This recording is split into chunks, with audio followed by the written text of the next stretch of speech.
mau uang nggak? Mau Om. Tapi Om ada syarat untuk kamu. Apaan itu Om syaratnya? Benar mau? Iya Om. Ya udah, ayo ketong. Mau kemana Om? Katanya mau uang. Nah, ini syarat dari Om.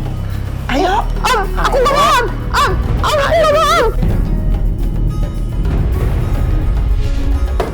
Mak, keluar kamu. Mak. Ada apa sih Ibu, berisik banget? Ibu kamu mana? Ibu saya lagi keluar, kenapa? Ibu siapa? Saya kesini mau nanyain utang. Ibu belanja kayak gini banyak, pasti Ibu utang lagi. Aduh, diem deh. Kamu kan gak tahu apa-apa. Bu, tadi ada penagih hutang ke sini. Nagih hutang sama Ibu. Kita ketemu ke tempat hotel biasa. Oke sayang, siap.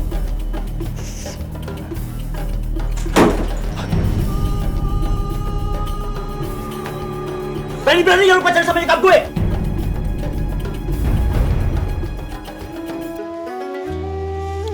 Perempuan yang berzina dan laki-laki yang berzina, maka deralah, cambuklah tiap-tiap seorang dari keduanya 100 kali dera cambuk. Dan janganlah belas kasihan kepada keduanya mencegah kamu untuk menjalankan agama Allah. Jika kamu beriman kepada Allah dan hari akhirat, dan hendaklah pelaksanaan hukuman mereka disaksikan oleh sekumpulan orang-orang yang beriman. Quran Surat An-Nur ayat 2.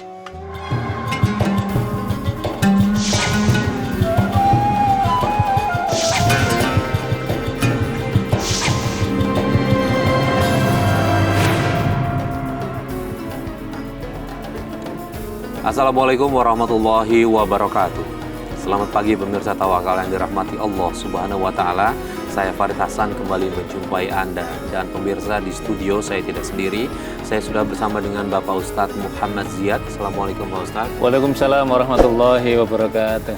Selain Pak Ustadz Muhammad Ziyad juga sudah hadir bersama kami seorang narasumber bernama Mas Adit. Assalamualaikum Mas Adit. Waalaikumsalam Mas Farid. Nah, Mas Adit bisa langsung ceritakan ke kita, tadi sama-sama kita lihat di depan adalah cuplikan video mengenai apa yang pernah menimpa sama Mas Adit nih. Nah, bisa ceritakan ke kita kenapa itu bisa terjadi? Saya sebelumnya mau menceritakan masalah. Dulu saya pernah mengalami kekerasan. Kekerasan seperti apa Mas? Seperti dipukuli oleh paman saya. Penyebabnya apa kalau boleh tahu?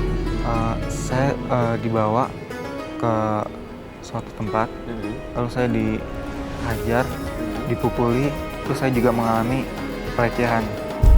Pelecehan gimana? Ya seperti itu, dilakukan pelecehan itu bahkan berkali-kali.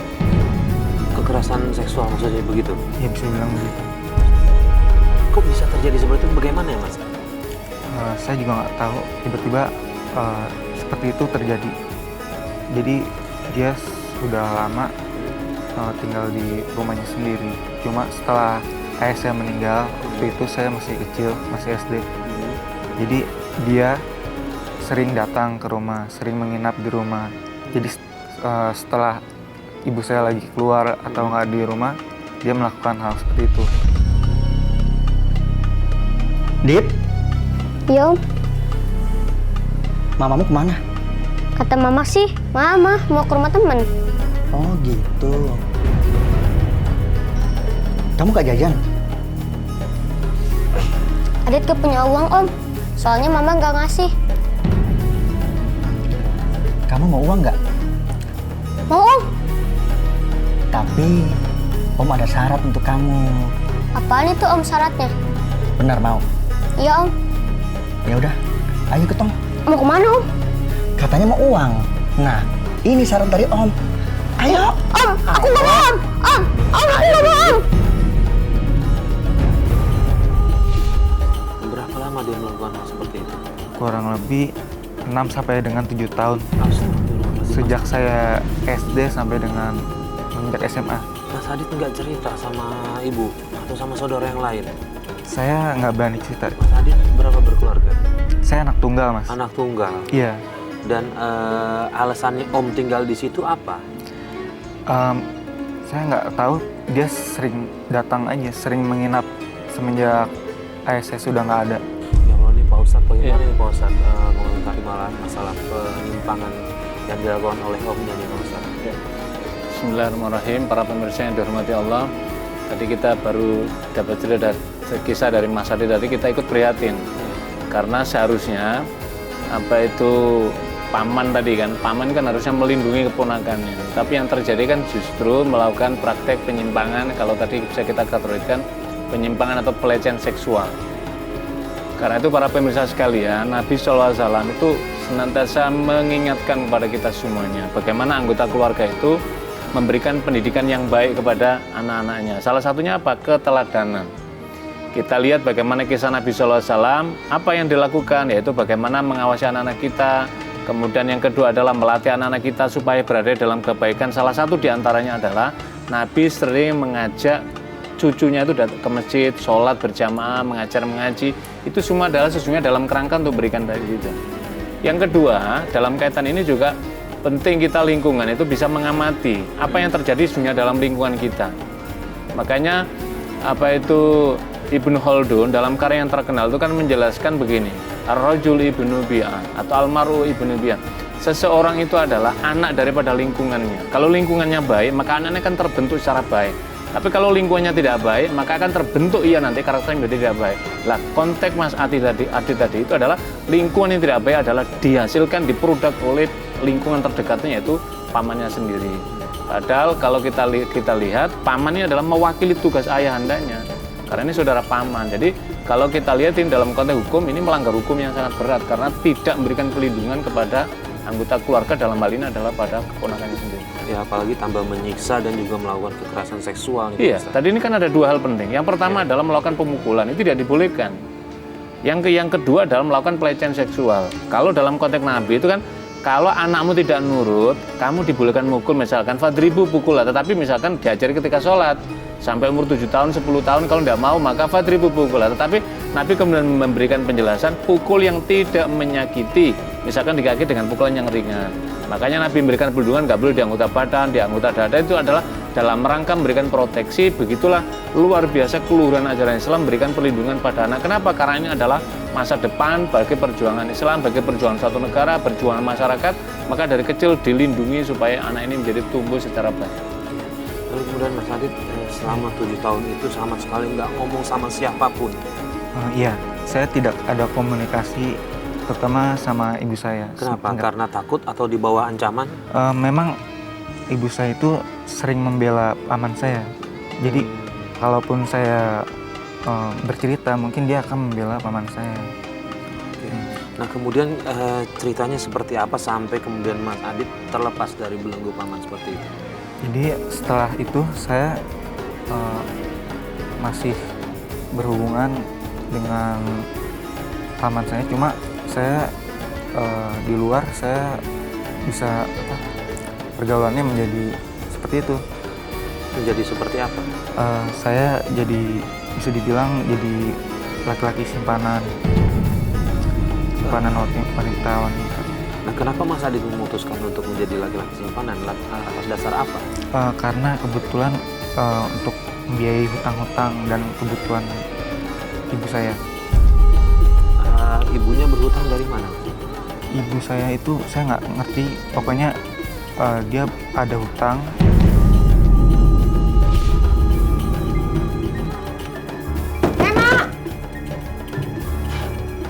Emma, keluar kamu! Emma! Ada apa sih, Bu? Berisik banget. Ibu kamu mana? Ibu saya lagi keluar. Kenapa? Ibu siapa? Saya kesini mau nanyain utang. Ibu kamu punya utang banyak sama saya. Kemana dia? Suruh keluar dia. Dicari di sana dong, Bu. Jangan cari sama saya. Sembarangan aja ngomong sama saya. Ibu kamu itu minjem uang banyak sama saya. Giliran minjem ngemis-ngemis, minta tolong, perlu buat inilah, buat itulah. Tapi giliran mau bayar susahnya minta ampun. Kalau boleh tahu utang berapa, Bu? 10 juta. Dalam waktu dekat ini, dia harus cepat-cepat bayar. Ngerti kamu? Iya, Bu.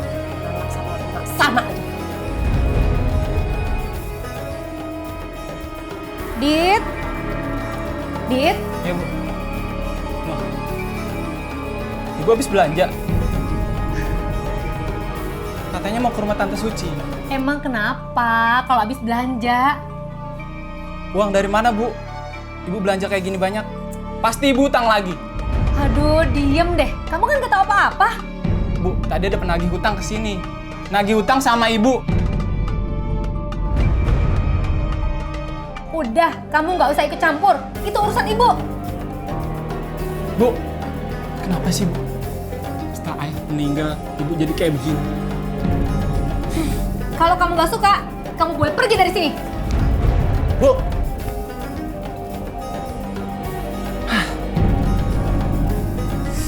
Pak Ustadz, Ya. Mas Adit melakukan pekerjaan dengan cara menjadi laki-laki simpanan, kemudian uangnya itu dibayarkan untuk membayar hutang ibunya nih Pak Ustadz.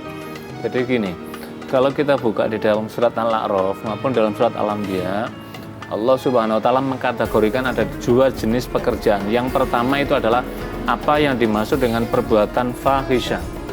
Dan apa yang kedua adalah perbuatan yang disebut dengan khaba'is. Fahisyah itu artinya adalah perbuatan keji. Jenis perbuatan keji seperti apa? Kalau di dalam surat Al-Isra itu dijelaskan dalam kategori perbuatan zina. Tadi mohon maaf, tadi Mas Adi tadi itu maksud dalam praktek perbuatan zina. Padahal zina itu oleh Al-Quran dijelaskan wala taqrabuz zina innahu kana fahisyah wa sa'a sabila. Jangan kau melakukan perbuatan zina karena perbuatan zina itu adalah seburuk-buruk jalan. Fahisyah wa sa'a sabila, dan itu adalah seburuk-buruk jalan. Makanya kita tidak boleh mendekati aja, nggak boleh, apalagi melakukan dalam perbuatan. Yang kedua adalah praktek semacam ini disebut juga masuk dalam al-khaba'is. Kalau Al-Quran menggunakan istilah khaba'is itu biasanya ada dimensi bahwa efek yang dilahirkan itu akan menimbulkan bencana penyakit yang luar biasa. Ini yang berbahaya gitu loh. Ini yang berbahaya bagi kehidupan manusia. Makanya kita lihat dalam praktek kaumnya Nabi Lut melakukan penyimpangan seksual dalam konteks ini.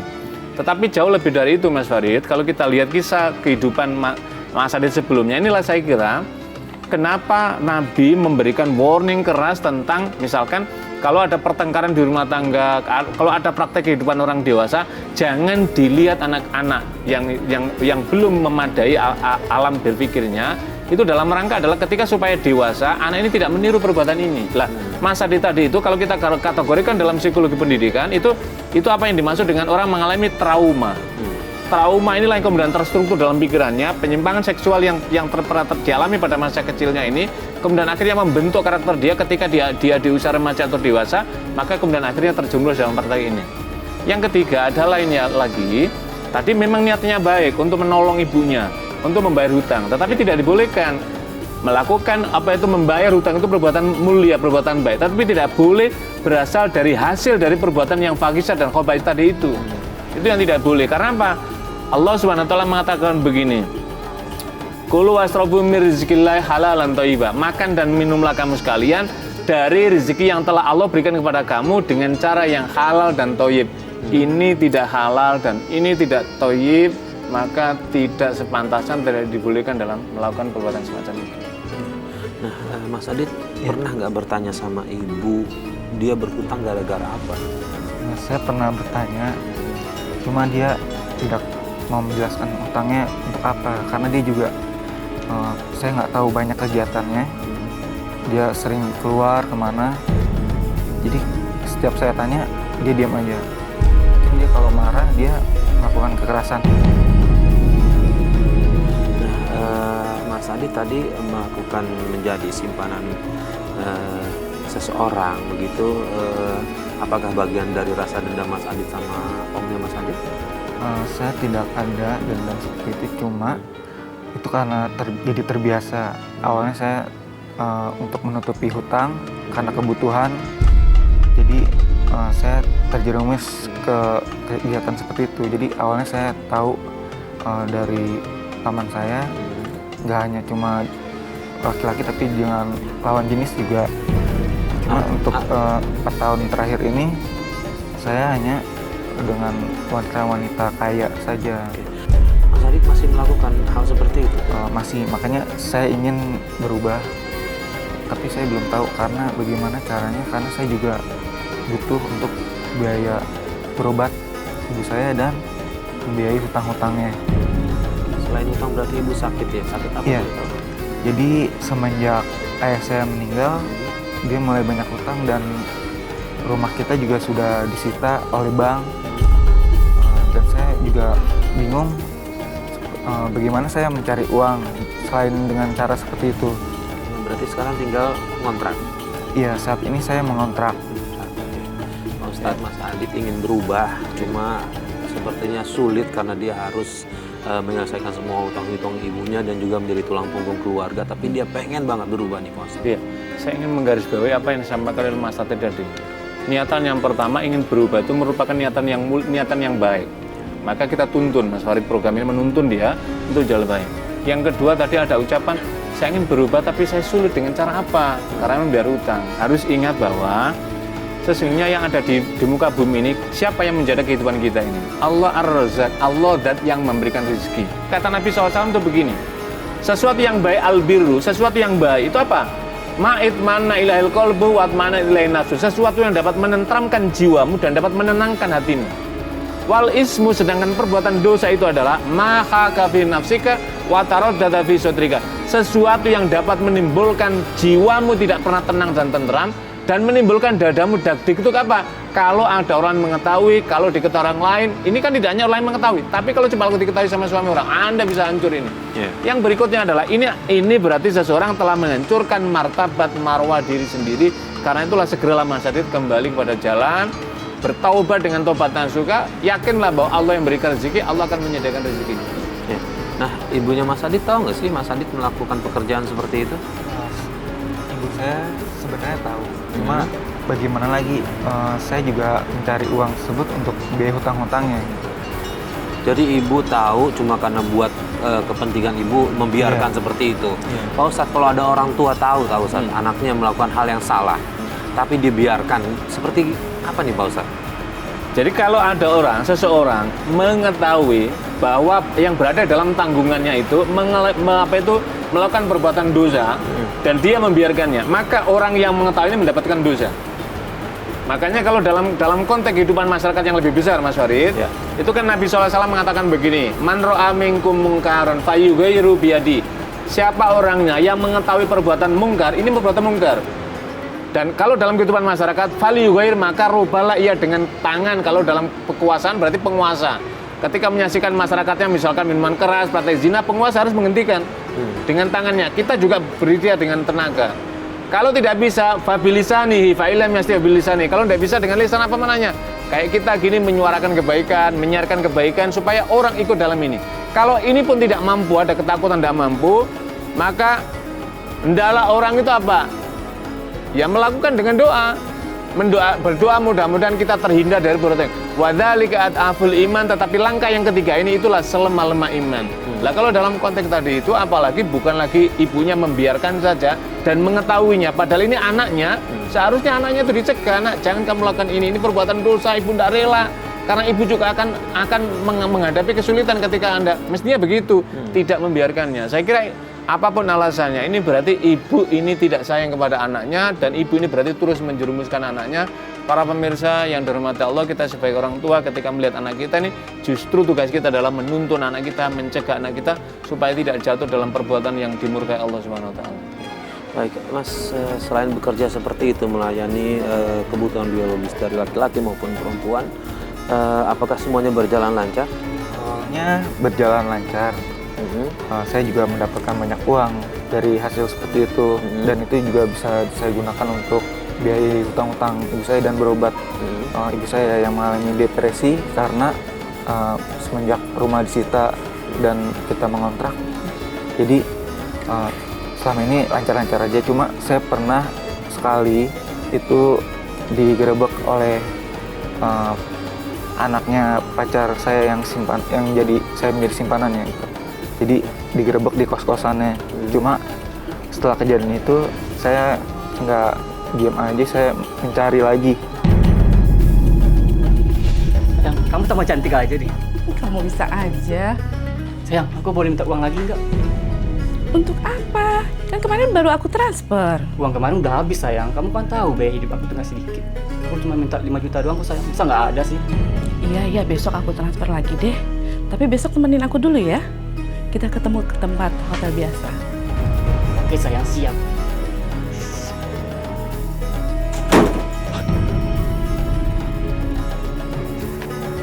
Berani-berani lu pacaran sama nyokap gue! Rangga, kamu ngapain di sini? Kaget Mama. Mama harusnya malu ya Mas pacaran sama orang seumuran aku. Diam kamu! Des! Terus aku rumah tangga orang. Pulang, Mak.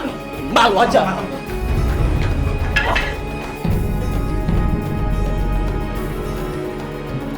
Ustaz, ini Mas Adit sebenarnya tahu salah. Cuma mungkin sebesar apa sih Pak Ustadz dosanya orang yang melakukan zina seperti itu Pak Ustadz? Tidak hanya dengan lawan jenis, tapi juga bahkan pernah sama sesama jenis Pak Ustadz. Iya. Dosanya sangat besar sekali. Kalau kita lihat di dalam Al-Quran itu bahkan fajli itu orang itu dijilid sampai 100 derah sampai meninggal. Bayangkan. Itu artinya adalah hukumannya amat sangat berat sekali.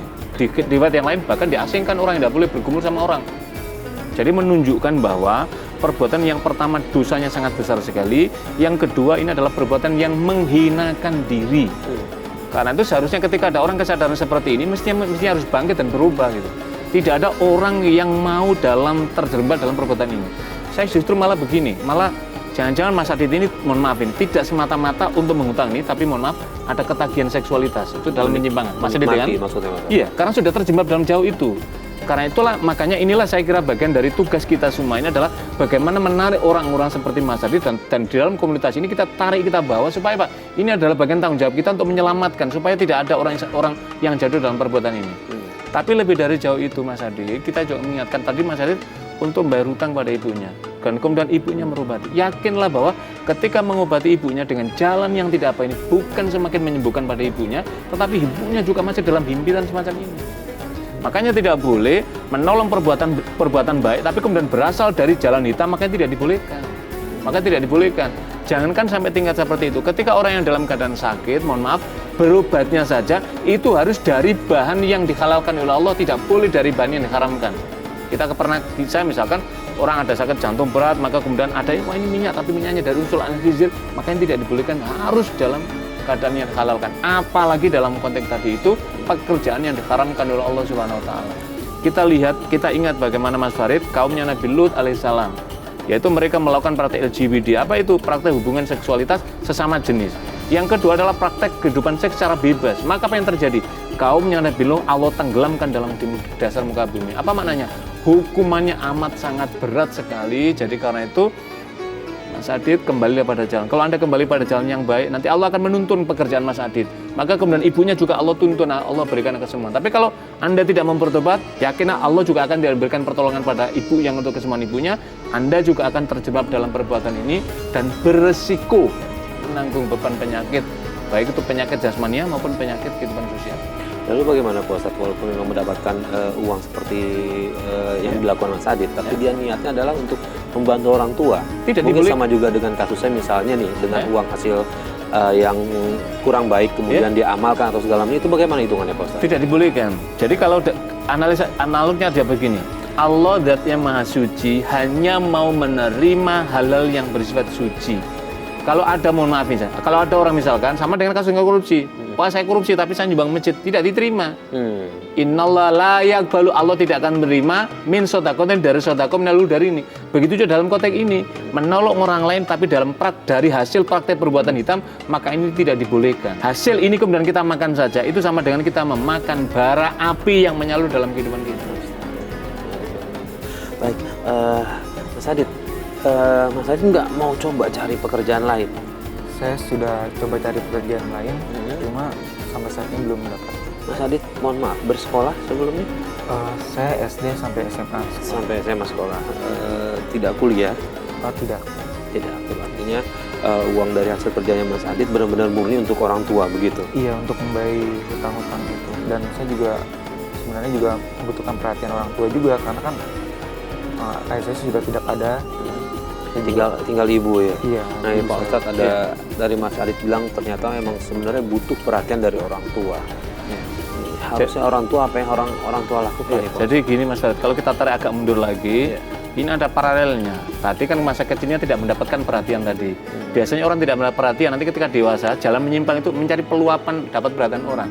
Cuman perhatian yang sekarang didapatkan oleh Mas Adit itu adalah perhatian yang berbahaya, yang dilarang oleh agama. Ini yang tidak dibolehkan, karena itu tidak dibolehkan. Lah, karena itu Mas Farid, saya justru ingin menggeser begini. Mestinya Mas Adit punya kesadaran diri begini. Oh ya, ayah saya sudah tiada. Ayah saya ini satu-satunya adalah mengharapkan pasokan kiriman doa dari saya, pasokan amal-amal baik dari saya. Ketika saya berbuatan dosa, berarti sama dengan menimbun perbuatan dosa untuk ayah saya. Karena ayah saya tidak mendapatkan apa-apa. Maka berarti saya termasuk anak yang durhaka karena terjebak dalam praktek seperti ini gitu. Nanti bagaimana kalau ibu saya meninggal? Apa yang bisa saya balaskan pada ibu saya? Tidak ada sesuatu apapun. Berarti saya semakin tertimpuk dalam perbuatan hina ini. Nanti kalau suatu waktu kalau Allah mencabut nyawa saya dalam keadaan seperti ini, berarti saya masuk dalam kategori su'ul khotimah, perbuatan yang seburuk-buruk. Kalau begitu apa yang dilakukan? Ya Allah, Engkau telah memberikan kesempatan umur padaku, maka saya harus bertobat untuk menjemput rahmat-Mu, karena sewaktu-waktu umur bisa saja mengakhiri dalam kehidupan saya. Mestinya kembali seperti itu. Kalau orang sebaik itu, kita bisa banyak melihat kisah orang hebat setelah orang itu mau kembali pada jalan tuntunan Allah SWT. Pernah nggak terlintas hal itu di diri Mas Adit? Iya, pernah. Cuma saya mau berubah. Jadi bagaimana caranya supaya saya bisa berubah? Oke. Pak Ustadz, mungkin langkah konkret yang paling dekat, apa yang harus dilakukan Mas Adit? Konkretnya yang paling dekat adalah Mas Adit keluar dari lingkaran setan, lingkaran hitam kelap ini. Yang pertama dosa besar, yang kedua berbahaya, yang ketiga resiko penyakit yang ditimbulkan. Yang kedua adalah apa yang harus setelah keluar, apa yang harus dilakukan? Bertobat kepada Allah. Tobat sesungguh-sungguhnya karena telah melakukan perbuatan nista terhadap diri dan kemudian murka kepada Allah. Yang ketiga, mengisi hari-hari baik dengan kebaikan, ibadahnya ditata. Kita sebagai orang beriman, sholat 5 waktunya. Kemudian yang berikutnya apa? Carilah mengharapkan ridho Allah, mencari rezeki, mudah-mudahan Allah akan memberikan jalan. Yakinlah setiap kebaikan, Allah akan tuntun kebaikan dan Allah akan lipatkan kebaikan itu. Nah, Mas Adit kan kesini mau berubah gitu ya. Mungkin pernah nggak Mas Adit bercerita sama ibu? Siapa tahu berbagi cerita dengan ibu tahu Mas Adit itu melakukan untuk ibu gitu. Siapa tahu ibunya mau berubah, mau minta berhenti untuk Mas Adit berhenti melakukan hal seperti itu. Pernah bercerita kayak itu? Saya pernah mau bercerita, cuma karena dia orangnya keras, saya tidak berani bercerita. Dan saya juga setelah ayah saya meninggal, saya juga agak tertutup, jadi kita belum ada komunikasi. Nah, tadi Mas Adit cerita ibunya sakit, betul ya? Iya. Sakit apa menurut? Dia mengalami depresi setelah rumah disita bank, dan sekarang kita mengontrak, jadi mungkin dia mengalami tekanan mental. Pak Ustadz, depresi memang banyak terjadi karena ada alasan ekonomi nih, faktor ekonomi. Dia nggak siap untuk menghadapi ke depannya seperti apa gitu. Bagaimana yang harus dilakukan Pak Ustadz? Iya. Orang mengalami depresi itu kan satu, Mas Arit, karena kehilangan tempat gantungan hidup. Misalkan seorang istri tinggal meninggal suaminya, seorang anak tinggal ayahnya. Tapi kalau kita orang yang beriman, kita punya pegangan. Siapa yang pegangan terkuat kita? Allah Subhanahu wa Ta'ala. Allah inilah yang menjadi pegangan kita, berarti menjadi tumpuan kita. Allah Somad, Allah tempat bergantung, Allah tempat memberi harapan dalam kehidupan kita. Maka kemudian tasbitul iman akan menguatkan iman kita. Tapi ketika iman tidak ada, maka kata Al-Quran itu orang berarti terputus dari rahmat Allah. Berarti harapan hidupnya tidak ada, karena seakan-akan udah nggak ada lagi. Tapi kalau orang menggantungkan, ya Allah kami banyak masalah, tetapi bagimu ketika engkau berikan pertolongan, masalah ini akan bisa terselesaikan. Jangankan kita yang mohon maaf, yang kita Allah anugerahkan kaki lengkap, tangan kita lengkap. Saya pun pernah menyaksikan orang tanpa kaki, tanpa tangan, tapi dia bisa hidup hanya mengandalkan kanvas itu dari lisan saja. Dan ini expo tingkat internasional. Saya berjumpa di Melbourne. Dan ternyata orang luar, orang mana? Orang Indonesia, bukan orang luar gitu. Orang di sana dia menjelaskan. Jadi apa maknanya? Ikhtiar yang maksimal, berada di jalannya, maka Allah akan membimbingnya. Jadi depresi dari ibunda ini karena apa? Karena menghadapi masalah duniawiya, kehidupan tadi, dan jauh dari tuntunan agama. Betul Mas Yati kan? Tidak pernah. Tapi coba ibunya dibimbing, Bu, ibu ini mengalami, coba dibimbing kehidupan keagamaannya. Datang ke seorang ustadz yang terdekat di sana, datang ke majelis tertalim di sana. Mudah-mudahan dengan cara seperti ini Allah akan mengembalikan ingatannya, Allah akan memberikan kesembuhannya, dan kemudian Allah membuka jalan kehidupan menjadi yang lebih baik. Nah, Om sampai sekarang masih menghubungi Mas Adit? Kebetulan sudah tidak ada kontak lagi. Tidak ada kontak lagi. Dengan Ibu ada kontak? Masih sering ketemu beberapa kali, cuma sudah tidak komunikasi aja. Oke. Saya masih penasaran, benar-benar sama sekali anggota keluarga dari saudara-saudara ibunya juga nggak tahu kalau omnya Mas Adit melakukan kekerasan seksual sama Mas Adit? Belum tahu. Mas Adit nggak ada niatan untuk lapor ke polisi? Selama ini saya nggak, saya cuma menyimpan saja, tidak bercerita. Untuk hal seperti itu tidak saya sampaikan ke siapapun. Yang tadi Pak Ustadz sampaikan, Mas Adi sudah pernah bercerita ke alim ulama atau sahabat terdekat yang baik begitu? Saya belum bercerita. Boleh tahu kenapa? Karena itu kan privasi dan jadi rahasia untuk saya. Bagaimana menyikapi hal seperti ini Pak Ustadz? Karena kan bagaimanapun butuh ada orang lain. Justru kan begini Mas Farid, ketika kita menghadapi masalah, kita perlu orang berkonsultasi. Saya juga termasuk yang banyak mendapatkan konsultasi di luar sana. Pak, saya malah begini. Ya, tentu bagi para ustadz dan kita semua pendakwah, ketika ada orang cerita pada kita, itu adalah menjadi rahasia pemilik dia tadi sama kita dan Allah SWT. Maka tidak dibolehkan kemudian diceritakan, apalagi menyebut nama, tidak dibolehkan. Jadi kalau dalam konteks Mas Adit, datang kepada ustadz atau majelis taklim, menyampaikan tentu jatah privasi. Ustadz, saya berada dalam kehidupan hitam, saya ingin jalan. Nanti pasti ustadz akan, ya atau orang pendakwah pasti akan membimbing jalannya, akan ditunjukkan jalan di sini. Nah, ketika itu Mas Adit ikuti, Mas Adit memulai menempuh jalan baik ini, maka insya Allah yakinlah ketika kita bertaubat, bersimpuh di hadapan Allah, Allah akan berikan nolong. Dulu kan ada pada zaman Nabi SAW, orang yang berada di dalam yang gelap sekali, maka kemudian datang kepada Nabi, ya Rasulullah, aku ingin memeluk berislam bersama ya Rasulullah. Apa yang dilakukan? Orang ini telah melakukan perbuatan zina, orang ini tukang minuman khamar. Nabi hanya mengatakan, dalam kau berkata jujur. Itu Nabi, iya. Orang itu pulang. Setelah pulang apa? Ingin meluapkan kebiasaan buruknya lagi, kemudian dia terhidup dalam pikirannya. Kalau saya kembali pada jalan ini, bagaimana nanti ketika saya kembali kepada Nabi, kemudian tanya, apakah kamu masih melakukan yang lama? Kemudian saya mengatakan, tidak, sementara aku masih dalam, maka tentu tidak bisa. Kemana-mana dihinggupi, akhirnya kembali pada Nabi. Nabi, saya ingin menyempurnakan Islam, tidak hanya berkata jujur. Kalau begitu engkau mulailah ibadahmu, mulailah inilah, mulai ini. Akhirnya apa? Orang ini kelak menjadi orang yang baik, orang yang hebat. Allah murah, kemudian dia minta didoakan Nabi, Nabi pun mendoakan. Apa maknanya? Dalam kehidupan kita Mas Adit, tidak ada orang tidak bersalah punya salah. Lama Mas Adit ini kesalahannya sudah terlampau jauh di hadapan Allah. Maka kembali kepada Allah, bertobat, memohon ampun. Ya Allah, saya menghadapi kesulitan, ya Allah, saya sudah bertobat kepada-Mu, ya Allah. Berikan jalan kemudahan, ya Allah. Kemudian saya membaca doa, Rabbana dzalamna anfusana wa illam taghfir lana wa tarhamna lanakunanna minal khosirin, dengan sungguh-sungguh bertobat. Maka mudah-mudahan Allah menerima tobat Mas Adit. Nah, Mas Adit setelah bercerita di sini dan mendengarkan semua jawaban Pak Ustadz, gimana perasaan Mas Adit sekarang? Saya merasa tenang dan saya juga sudah menerima solusi seperti apa yang sudah disampaikan tadi dengan Pak Ustadz. Mungkin depannya saya akan mencoba untuk berubah. Ya, sama tadi coba lagi sering musyawarah ke kajian-kajian atau majelis-majelis ilmu, kemudian mengaji di situ ya Pak Ustadz kemudian juga konsultasi dengan Ustadz yang ada gitu. Nah, terakhir Pak Ustadz, doa apa nih yang harus Mas Adit panjatkan biar dia tetap istiqomah di jalan untuk mencari kebenaran nih Pak Ustadz? Yang pertama, secara lisan mengucapkan kalimat istighfar, astagfirullah, itu tak berbatas, berulang-ulang. Kalau Nabi 100 kita boleh lebih dari itu. Yang kedua, baca tadi, Rabbana dzalamna anfusana wa illam taghfir lana la tarhamna lanakunanna minal khosirin. Ya Allah, sungguh kami termasuk orang yang telah melakukan kedzaliman, ya Allah, yang amat sangat besar. Maka ampunilah aku, jika engkau tidak mengampuni aku, maka aku sungguh termasuk orang yang merugi. Yang ketiga, amalkan tuntunan agama tadi itu, sholatnya Mas Adit harus memulainya, dan yang keempat adalah menjauhi perbuatan ini sejauh-jauhnya, perbuatan hitam tadi itu. Melangkah, yakin, maka mudah-mudahan Allah menerima ini dan jangan pernah kembali pada jalan keburukan. Insya Allah. Terima kasih Pak Ustadz. Sama-sama Mas Farid. Mas Adit, terima kasih sudah bercerita dengan kami. Mudah-mudahan Mas Adit bisa segera berubah karena hal seperti ini nggak bisa ditunda. Kalau menurut saya harus hari ini juga berhenti. Terima kasih sudah berbagi cerita dengan kami. Dan pemirsa, akhirnya sampai di sini Tawakal. Terima kasih atas kebersamaan Anda. Saya Farid Hasan undur diri. Wabillahi taufiq wal hidayah. Wassalamualaikum warahmatullahi wabarakatuh.